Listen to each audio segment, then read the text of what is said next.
All right, I want to weigh in on this story. I'm just reading the piece. It's called Eating a Meal with Your Kids is More Important Than You Think. Now, that kind of advice, or that suggestion anyway, is something that I think, I don't know, we used to consider being important many, many years ago. But then, of course, everybody gets busy. You have parents who are both working, and it seems like it's kind of fallen off a little bit. And our next guest, Katherine Martinko, says, you know what? We ought not to be ignoring that as a parent. It's important. In fact, it's really important, more important than you think. And she is on the line. Katherine, thank you so much for being here. Thanks for having me, Aaron. Let me begin by going to this part. I mean, some of the things in here seem kind of obvious, but again, as I said, maybe over the years we've tended to forget these things. You write, whether the meal is simple or fancy, whether we have 10 minutes or an hour, it is the act of sharing a meal that should be non-negotiable. Why? Yeah, well, I think that the benefits of mealtime are incredibly important for kids. There's a wonderful website called the Family Dinner Project that outlines all of the benefits. You have lower rates of depression and anxiety and substance abuse and eating disorders and obesity and tobacco use, higher rates of resilience and self-esteem in a lot of teenagers. Preschoolers learn more words and are more conversant if they're able to spend time sitting at a table with their parents. It's a chance for kids to feel like they matter to their parents, that they're being paid attention to, getting the full gift of their parents' attention for the duration of the meal. So, yeah, I mean, the evidence is there. Like you said, we've known for decades that this is something that's really profound and formative for our children, but we do get lost in our busy schedules. And that's what I wanted to emphasize in my article, that it's okay if you can't sit down and have a multi-course fancy dinner. Really, any amount of time is beneficial for your kids. Yeah, that's kind of stark, isn't it? 10 minutes or an hour doesn't matter. It's just the idea of actually spending the time and doing it. So that's number one, because we're all busy. And then you're right, and this was interesting to me. Now, I imagine if your children are younger, this would be something that's, I guess not that hard to do. But you write 80, this completely floored me, 80% of teens say they would rather eat with their parents than alone in front of a screen or even with their peers. I know. I found that statistic really amazing. And I think it just speaks to the fact that a lot of teenagers are feeling isolated from their parents with the proliferation of screens. And whether it's the teens that are watching the screens or whether it's the parents who are looking at their phones and the teens are just waiting for their parents to look up and pay attention to them, I think it certainly is a bit of a problem. And I think that, in our day-to-day lives, yes, we have schoolwork, we have our jobs, you have so many scheduling things and calls coming in and texts that need to be answered. So all of that dominates so much of our days. But if we can just reclaim a tiny sliver of every single day, it doesn't even have to be 3 meals a day. It can only be 1 meal a day for that matter. If we can reclaim that time and sit down with our teenagers who still desperately need us, just as much as they did when they were little, I think that it can add a lot of value to the quality of the family life. When I said off the top and you acknowledged about, we've known this for a long time, but of course life gets in the way. You also had I was stunned to see this statistic as well. Only 30% of families say they have dinner together on a nightly basis. I know.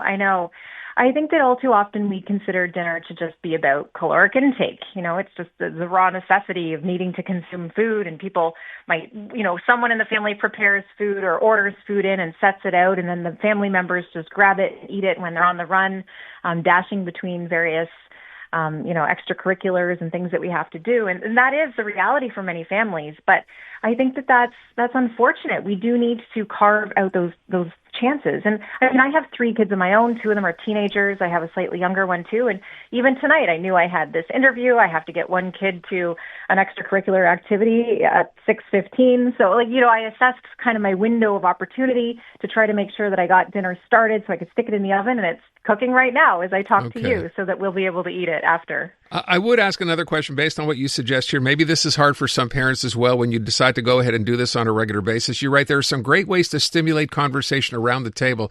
Okay, how? Yeah, well, we play lots of fun games around the table. So it's a way just to engage your kids. So one game that my kids love is called Rose, Bud, Thorn. So everyone takes turns going around the table to say what the rose is in their day, which is something wonderful. The bud is something they're looking forward to, and the thorn was a challenge or, some difficulty that they encountered. So it's a way to kickstart conversation with kids. And by the time everyone's gone around the table, guaranteed the conversation is flowing very easily.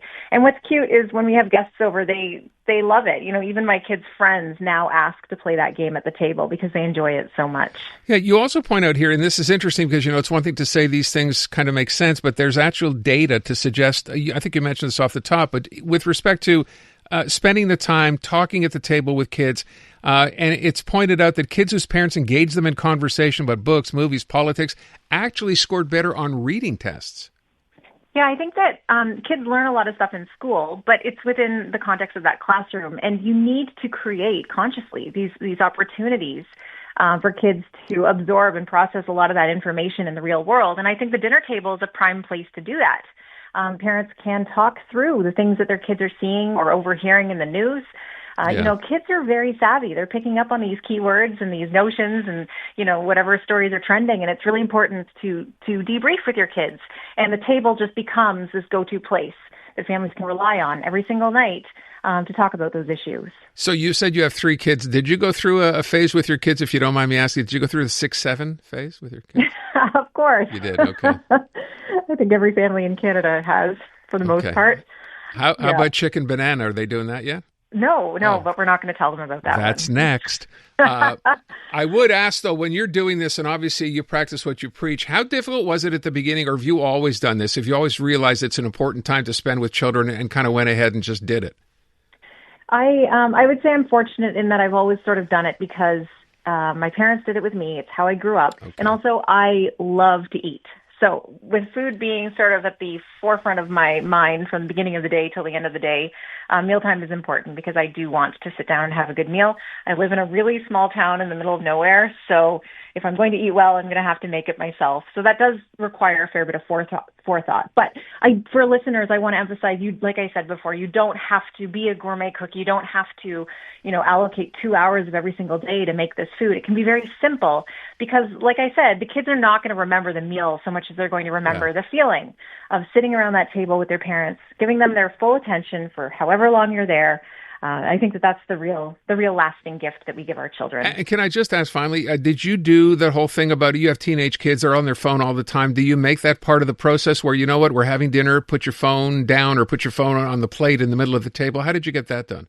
Yeah, well, that's another conversation. I'm the author of a book called Childhood Unplugged, so my kids actually haven't had smartphones.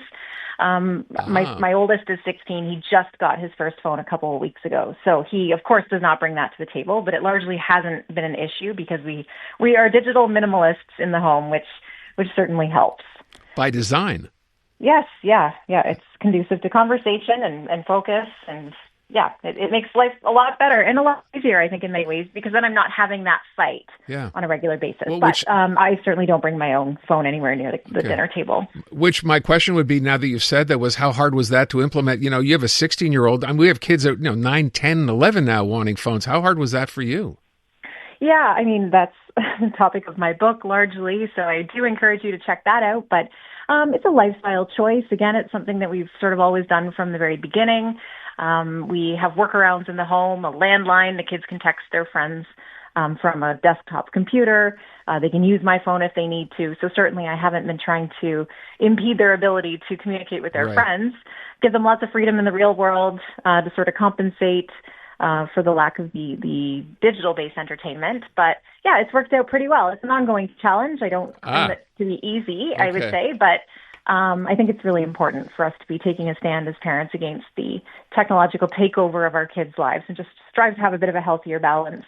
Okay. I will mention then, because the book, for those parents wondering how to go ahead and sort of take some of this advice, the book is called Childhood Unplugged, Practical Advice to Get Kids Off Screens and Find Balance, right? Yes, that's it. And then I would also encourage you to check out my Substack newsletter, which is The Analog Family, and I write a lot about things sort of like this article in the Globe and Mail about prioritizing family dinners and how to go about fixing our analog lives to make it easier to get off of our devices.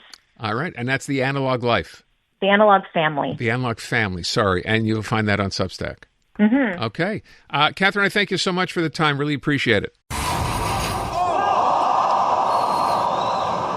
I'm Dylan Playfair. And I'm Tyler Smith. We're putting loneliness in the penalty box by talking to some of our favorite athletes about the importance of friendship. This is Bromance. Bromance is brought to you by Charm Diamond Centers, proudly Canadian-owned and operated. Charm has been part of your love stories and bromances for over 50 years. And you can find Bromance on the iHeartRadio network or wherever you get your podcasts.